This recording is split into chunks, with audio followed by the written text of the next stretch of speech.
Welcome back to the channel and welcome back to another quick pick prediction video. In this video, I'll be predicting the women's bantamweight bout between Melissa Tonya Mullins versus Nora Cornolle. So women's bantamweight division, how do I feel about this one right here between Melissa Tonya Mullins versus Nora Cornolle? Yeah, how do I feel about this one right here? I'm going low confidence Melissa Tonya Mullins to beat Nora Cornolle.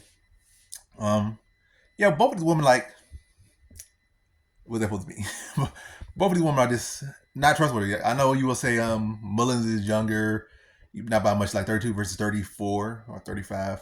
So like 3 years different, but they both like 30. So I guess, and also Mullins is undefeated and whatnot. But Mullins, like her against Zelzin-Yakova, she got dropped in the first round. I think her fight against she got dropped her Zelzin-Yakova. Then her other fight that was outside of UFC when she fought someone pretty decent, she got dropped. So yeah, she's had a history getting dropped in the first round, and then kind of relying on her opponents to get sloppy a little bit, then find that takedown, then Benny do work. And even her last fight, she didn't really get the takedowns. It was like, I think she didn't have a successful score takedown. She got top position, but it wasn't actually her scoring the takedown, so that's another concern. And I think this definitely opens up opportunity for a woman like Cornolle to potentially do damage to her on the feet, and maybe she'll be the one to put her away. But yeah, some concerns that like getting dropped every single time you fight someone any bit decent is not a good look, and having to always rely on rallying, that's not a good thing to do. Is your defense ever gonna get better? Like, this is how we're gonna do it every single time you fight anyone bit decent? Concerning. So, but the issue on Cornolle's side is Cornolle, she deserved to lose her last fight to Jocelyn Edwards.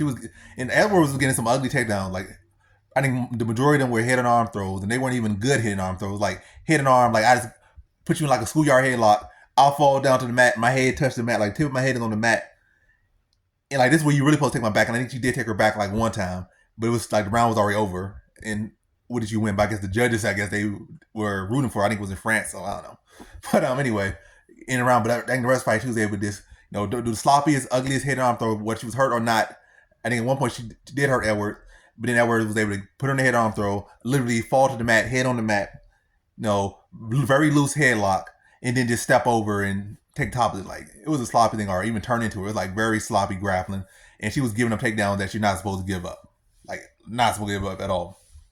So your takedown defense is already that terrible. And you go in there with a fighter who's going to look to put you on the ground. I'm going to lean to that fighter. And yeah, she's been getting dropped, but hey, it's been working for her so far. She's undefeated. But again, there's no real reason for me to put no great confidence in either of these women. But I am going to pick Melissa Tonya Mullins to be able to take advantage of, the poor grappling and poor takedown defense that Cornolle showed in her last fight. And I'm going to say goes decision. Like, the stop is definitely up there for both, to be honest.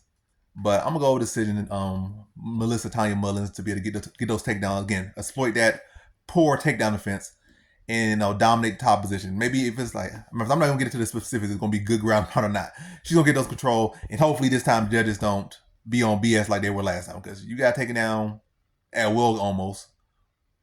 And yeah, terrible performance in her last fight, and that's a heavy indicator why I'm leaning against. And I think even she also showed terrible. That's why I picked against her, because she showed terrible takedown defense in some other fights. But anyway, yeah, I think Melissa Tonya Mullins gonna get the takedowns, exploit that poor takedown defense, exploit that poor grappling, and beat her to a decision victory. So in this one, I got Melissa Tonya Mullins via decision.